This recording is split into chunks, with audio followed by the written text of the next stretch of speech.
The NFC West will turn wild, wild west come September 12th. The Cardinals have 3 NFC West opponents. Bo Brack and Alex Clancy here. We have 3 segments. We're going to break down each team in depth on this episode of Locked On Cardinals.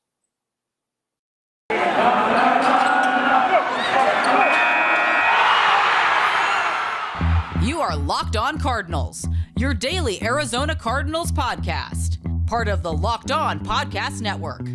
Your team every day.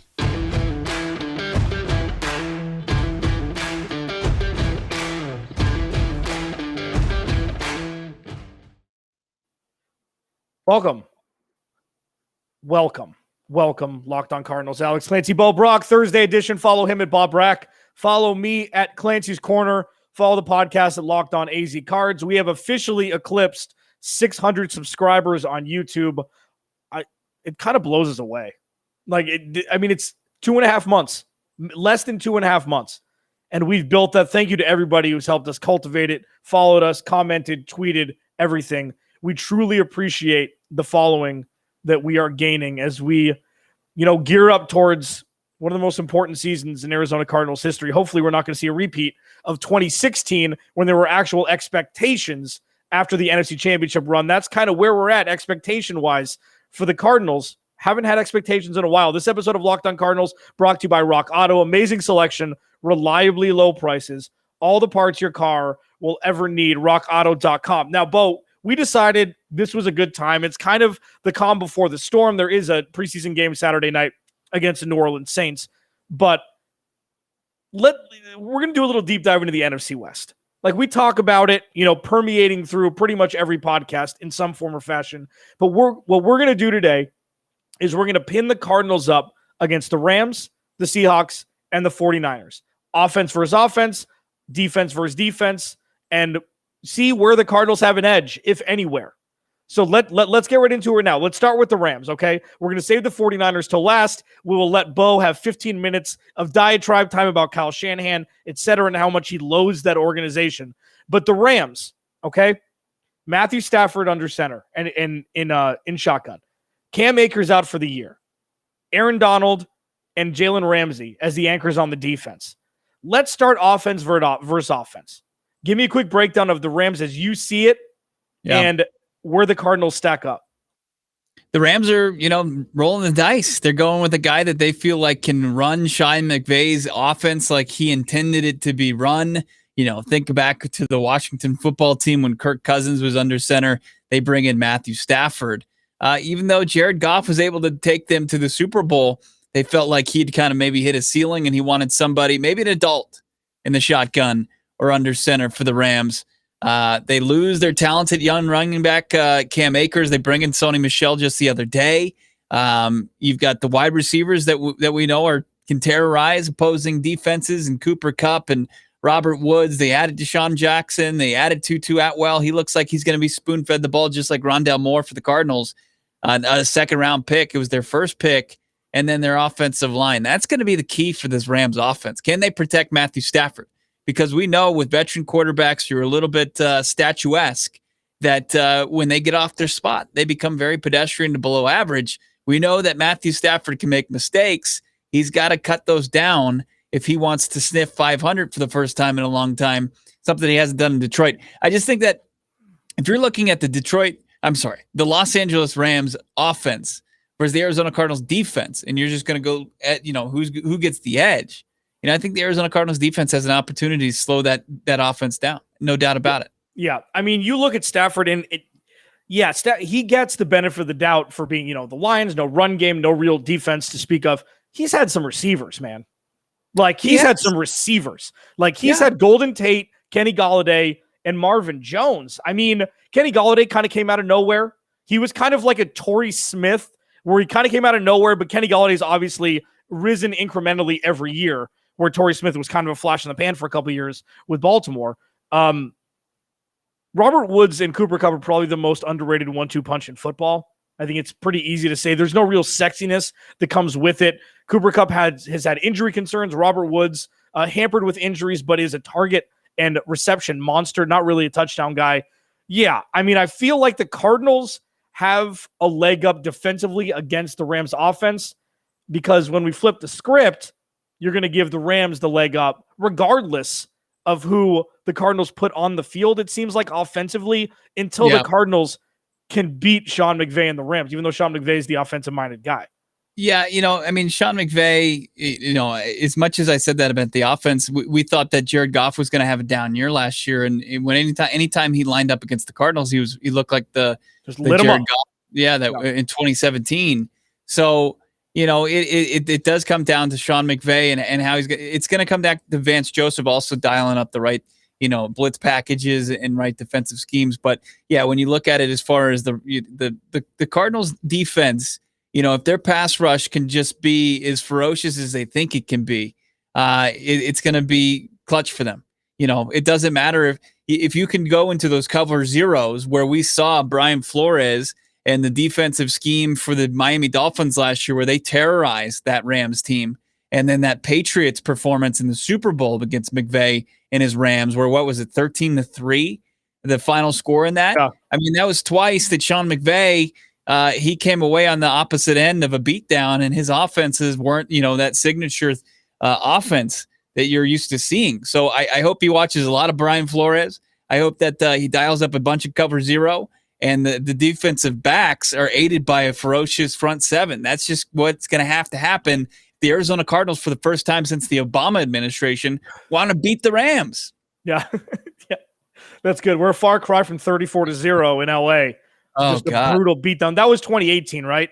That was Josh Rosen. That wasn't Kyler, even though they got lit up. Well, I mean, they got crushed internationally. Not only did they get beaten, they got broken in that game. Carson Palmer got hurt at halftime. David Johnson was already out for the year in 2017. So, yeah, I mean, we've come a long way from that. They lost their defensive coordinator in Brandon Staley. He's now the head coach of the Los Angeles Chargers. So, I mean, there's some things in flux with the Rams. The Rams need to or get off the pot. Like, Sean McVay is going to be looked at as, is he really the guy if they don't make the playoffs this year? And hopefully the Cardinals can take part in some capacity in knocking them off their stoop. Now, defensively, real quick before we move on to Seattle in the next segment, Aaron Donald, Michael Brockers got paid, or Leonard Floyd, got paid. Yeah. Michael Brockers in Detroit now. Right, yeah. And Jalen Ramsey's the best cornerback in football. I mean, I feel like it's pretty safe to say at this point that that's the case. Can they alone knock the Cardinals offense off their rocker with the added talent, both on the offensive line and on the outside, that were added this year? Yeah, the Arizona Cardinals were able to score 28 points against this defense last year. They were able to, that was the week that Kyler Murray was healthier. Mm-hmm. He didn't have a great game, but the team was able to score 4 touchdowns. And then, the final week of the season, we didn't see a whole lot of Kyler Murray and going against the top ranked defense. They lose. You did mention Michael Brockers. They lose a guy like Brockers. They lose Troy Hill, who terrorized Kyler Murray last year. They lose Johnson as far as the back end of that defense. He's now, both of those guys are with the Cleveland Browns. Right. I think that this defense is taking a little bit of a step down in the defensive coordinator. You don't know what you're going to get from the defensive coordinator as far as the Rams are concerned. So I still am puzzled by this Rams hype train. Like, I know that they were a trendy team in the postseason last year because they took care of business against Seattle. But everybody forgets that they were playing for their playoff lives in the regular season finale, just like the Arizona Cardinals were. And the fact that they're bringing in a guy who hasn't finished above 500 the last 2 seasons, like he was the exception to those Detroit Lion teams for some reason. I don't get it.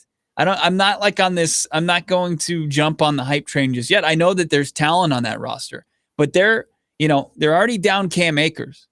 They can't afford to lose Ramsey. They definitely can't afford to lose AD, and they can't afford to lose Stafford or any of those receivers, because if they do, it's going to be a long season. They're going to be looking at another 9-7. With the new game, it's going to be 9-8. It's going to be tough. Well, and it's really interesting that Matthew Stafford's looking at a backfield that's lesser than, once again, just rolling into an offense that their offense is predicated upon the run. I mean, say what you want about Malcolm Brown, but he and Darrell Henderson did a very good job as a 1-2 punch, and then Cam Akers came out of the gate midway through the season and took over. We'll see. I mean, Matthew Stafford does have some mini Big Ben in him, where he's kind of a tree trunk. He's a little bit more fleet of foot than you give him credit for, but he's got major injury concerns with his back and otherwise that have been hampering him. and the Cardinals need to pressure him and get him out of the kitchen. Alex Clancy, Bo Brack, Locked on Cardinals. The team that I think the rest of the NFC West should be fearing more than others is the one that nobody talks about, the Seattle Seahawks. We'll dive deeper into it next. Alex Clancy, Bo Brack. Follow him at Bo Brack. Follow me at Clancy's Corner, Locked on Cardinals. We'll be right back. Second segment, Locked on Cardinals. Follow him at Bo Brack. Follow me at Clancy's Corner. Thank you to everybody who listens, follows, tweets, smashes the like button on YouTube, subscribes. We're going to be at 1,000 followers before we know it. Like, it's insane. 1,000 subs before we know it. Thank you, thank you, thank you. I'm going to say it every day that I host because Bo forgets to, and somebody has to carry the weight in this podcast. We will be doing live halftime shows every week of the regular season, including the final preseason game this Saturday night. So please check us out on Twitter and YouTube live streaming. We'll give reactions to the first half, hopefully more positive than negative throughout the season. We'll be able to answer your questions, read your comments. This is where we're really going to be able to just, sit in a big circle with all of you and talk sports, which is why Bo and I got into this whole racket to begin with, 10 years ago in terrestrial radio, and luckily finding ourselves here on the Locked on Cardinals podcast, part of the Locked on Podcast Network. So, Seattle Seahawks, they are the scariest team to me in the NFC West. The San Francisco 49ers get pumped for no reason. The Rams have some sort of pedigree because they won the division. They've been there. They made the Super Bowl a handful of years ago. But Seattle is death, taxes, and the Seattle Seahawks winning 10 games. It's always how it is, regardless of the offensive line, no matter if Chris Carson gets hurt or Carlos Hyde, and they're using, the four-string running back. I think they have Rashad Penny back. Is that right? I mean, it's Russell Wilson, it's DK Metcalf, it's Tyler Lockett, it's Gerald Everett, and then it's Jamal Adams, Carlos Dunlap, and Bobby Wagner on the defense, and it's Pete Carroll, and they win games. Why is this team not getting more pub, fear factor-wise, than they should be? Because they had a very quiet offseason. I mean, what they had, Gabe Jackson, he was the other offensive line that exited Vegas with Rodney Hudson, and they feel like he's not the same offensive lineman he once was. I mean, there was Russell Wilson, obviously the soap opera there. So what they did add Gerald Everett. As far as the defensive side of the football, they lose Shaq Griffin. He goes to Jacksonville for a big money deal. Quentin Dunbar was a disaster as far as when he came over from Washington. He was one of the worst. He had worse coverage than a Kardashian bikini. And then you've got nothing else to be excited about as far as the defensive side of the football. They didn't add much, but you're right. I mean, there's been continuity as far as they haven't won less than 9 games since Pete Carroll and Russell Wilson joined up together. So Russell Wilson's still in his prime as a quarterback. They still have that dynamic receiving duel. Both went over 1,000. Both had double-digit touchdowns, and they got a consistent run game. They can stay in any game with Danger Russ as their quarterback, and that's been enough. So if you don't show up to play Seattle any given week, you're going to get beat. So that's what makes them so dangerous. But if you're looking at them talent-wise with the Arizona Cardinals, you got to think that the Cardinals have more talent across the board. And on the defensive side of the football, once again, I think that they have enough ability to make some stops, enough to where you hope their offense comes and shows up against the bad defense and is able to put up some points. I mean, it's going to be so important for them to be more consistent offensively against teams like Seattle, where you should be putting up points, and that should be enough to separate you enough to get a victory. I mean, pre-Carlos, midway through the last season, Seattle decided, we're going to play defense and we're going to run the ball because that's how they got to the Super Bowl. That's how they won when Russell was knee-high to a duck, 43-8 against Denver with that high-powered offense in 2013.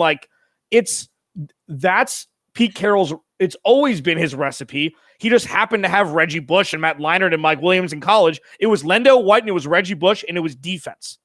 That's where he started at USC. Even when he was in New England and he failed as a head coach early on, that's his recipe for success. And they just happen to have a top 5 quarterback. Russell Wilson, probably across the NFC West, is the best player. Is that still fair to say? Yeah.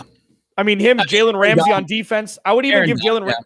Yeah, whatever. I mean, 6-1 when it comes to those guys, the differing positions. Jalen Ramsey's got age. and Aaron Donald's just got brute robot strength. But Russell Wilson is the most impactful player in the NFC West. I think it's still safe to say that. Maybe him and Aaron Donald 1 and 1A, regardless. Mm-hmm. The outside, that offense has the chance to put up 50 points any game.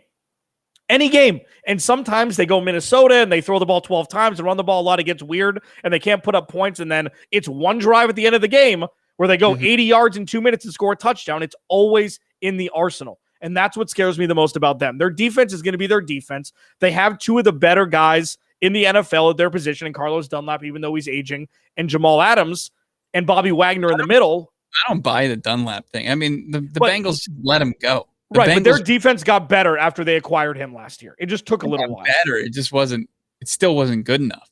Right. And that's the thing. I mean, Seattle's not good enough to win the Super Bowl, right? I think a lot of people are on LA to make it, not only make the playoffs, but make a deep run. Like Seattle, we know that they can make some noise during the regular season, but have they been a team that's been a threat in the postseason? How long has it been? They're just not deep. They're not deep enough, especially when you're adding another game and you're going to put all that pressure on Russell Wilson to play at the high level that he does. And he does, but at some point you only have so much in the tank. Yeah. But also, I mean, let's be honest. The NFC West is going to be one of the most exciting in football. None of these teams are going to win the Super Bowl. Let's be real. Like the 49ers, I don't understand the pub. Seattle could make a deep playoff run as a lower seed. Rams aren't winning the Super Bowl. Come on. I think that they're a bunch of B students vying for that number one spot in varying degrees, B+ to B-. But I mean, I don't see any of these teams really vying for a Super Bowl this year. If you're able to make it through to the other end and be relatively unscathed and healthy, I think any of these teams have. I mean, if they're able to win the division, I mean, that's pretty impressive. In that you should be able to, in the dance, compete with anybody. If you can compete with these other three teams in the NFC West, come out on the other side, I disagree. I think that you absolutely could win 2-3 games in the playoffs that are necessary to get to the big game. Yeah, I mean, but there's not. In this division, there's not a Super Bowl contender. Anybody can win the championship. Anybody can win the Super Bowl once you get to the playoffs. But I mean, you're looking at they're going to be an underdog in the majority of deep games that they play in the NFC. Who are contenders right now? I mean, who do you consider a contender? I mean, it's the two teams that have done it. Tampa Bay, obviously. Tampa and Kansas City. Who else? Well, Green Bay is always going to be there. Green Bay. If you put Green Bay in this division, they win the division. Just because they're always there. They win 13 games. They've got an easy division. They haven't done it since 2011. They've been to the NFC Championship game the last 2 years. I still trust it, even though I don't like Aaron Rodgers. I still trust that.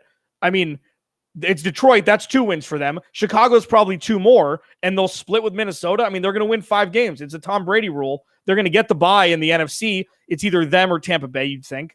So I'm just saying, if you're gonna put Green Bay in there, and I'm gonna put Baltimore in there, and you know that there's different tiers, and I think that teams in the NFC I'm talking about coming out of the NFC, the team representing the NFC. I just don't think any of these 4 teams are going to be an odds-on favorite or top 2 to get to the Super Bowl coming out of the NFC.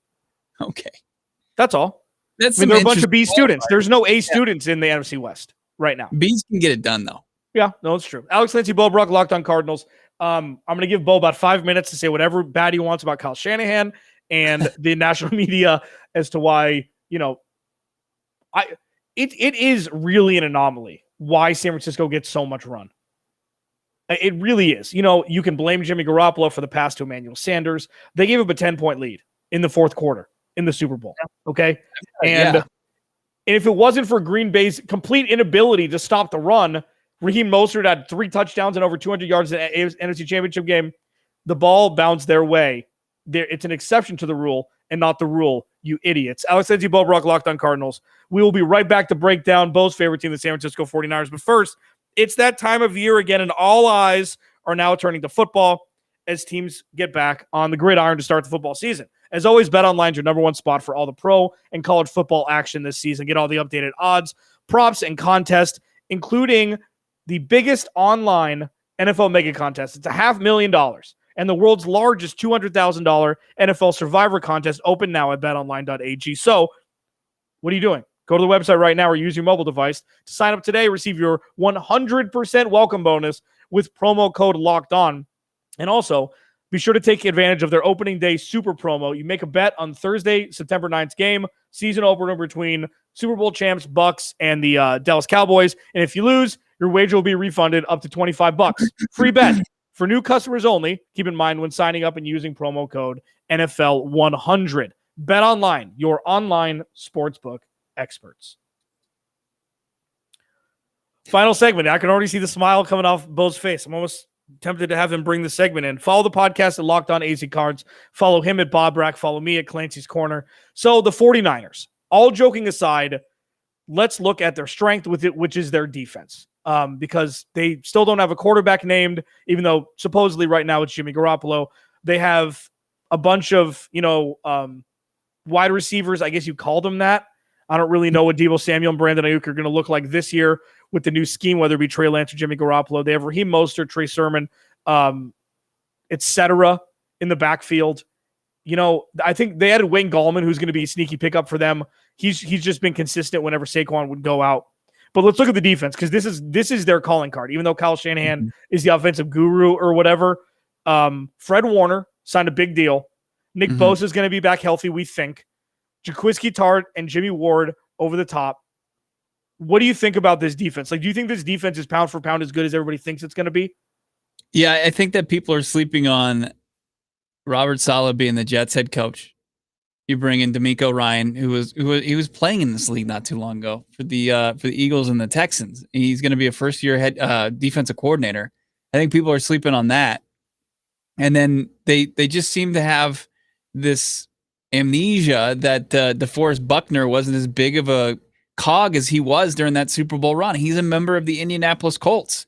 Javon Kinlaw is not anywhere close to the level of an interior defensive lineman that a guy like DeForest Buckner is. And Buckner was he was a manimal. And Nick Bosa, it's going to take a while. We know it takes a while for them to knock the rust off after tearing an ACL, an MCL, and whatever ligament you tear in your knee. It takes time for you to get back to full strength. So the expectation that he's going to be a defensive player of the year candidate right back out of the gates, I think it's naive. And then you've got the defensive secondary that's got Jason Verrett, who had a very good bounce back year. Talk about a guy knocking the rust off after a couple, injuries. He was going to be a stud for the Chargers for so long, and he had a couple knee injuries, and it took him a while to come back. That's their top. That's their number. That's their CB1. So I just don't understand all the love for the Niners on defense. I see the talent, but I think there are a lot of variables and gray area to where I'm not going to buy it. I'm not going to buy huge stock in it. I'm just not. So as far as the Niners, I've got a conspiracy theory on it, and it might be as cockamamie as it gets. As what you normally say? Yeah, let me hear it.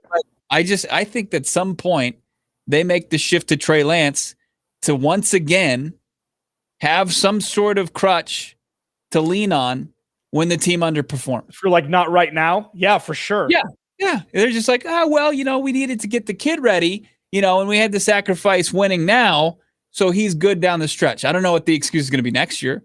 It was COVID and it was all these injuries last year. But look, Kyle Shanahan's he has one winning season. The other are double-digit L's. I just don't get it. I think John Lynch and Kyle Shanahan, for whatever reason, they can find their way out of taking any kind of accountability for this team underperforming more years than not.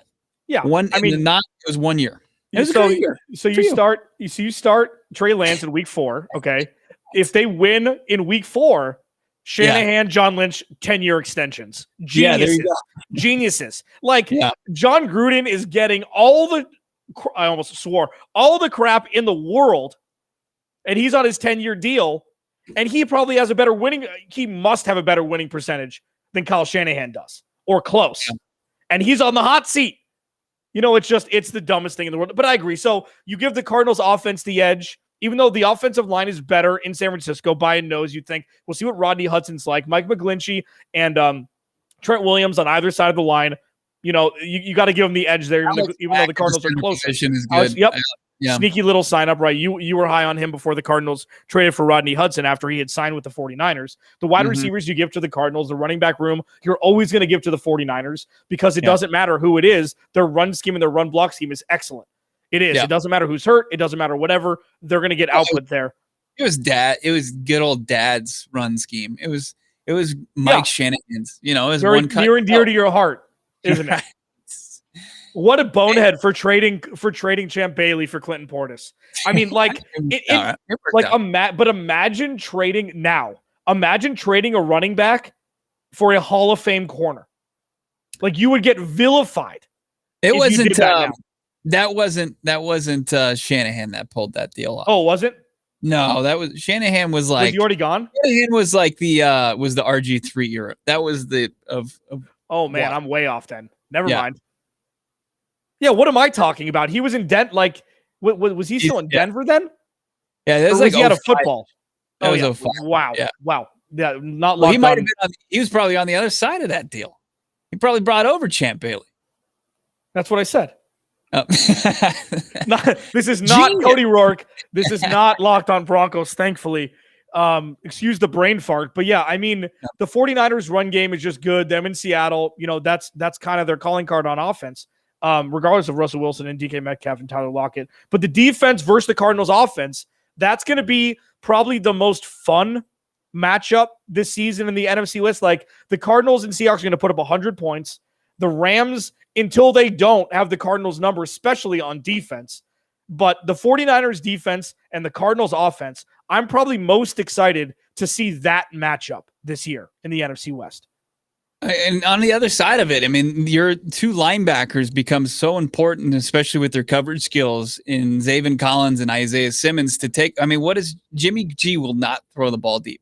He won't. So where are they going to try to eat? And, you know, in the middle of the field with George Kittle, with the Yak Bros. And when you have linebackers with the coverage skills that the Cardinals do, they're going to have to take care of business those two games against those, you know, those skilled players, and then also slow down that run game. It's so crucial. I mean, it's insane that one of my calling cards since the schedule release was the quarterbacks and wide receiver ones the Cardinals are going to play. Look at this for Zaven Collins and Isaiah Simmons as a second level of defense. Derrick Henry, Dalvin Cook, you know, Raheem Mostert and Trey Sermon, Nick Chubb and Kareem Hunt, Aaron Jones, Christian McCaffrey, David Montgomery, you know, Jonathan Taylor, sweet mother, Ezekiel Elliott. Like, that's the whole that's the whole schedule. Yeah. They're going to be playing like big time fantasy football RB1s throughout the entirety of this year. So we're going to find out. I mean, listen, if the Cardinals can win 10 games this year and make the playoffs, that is a true stamp. Give Cliff Kingsbury an extension. This schedule is brutal.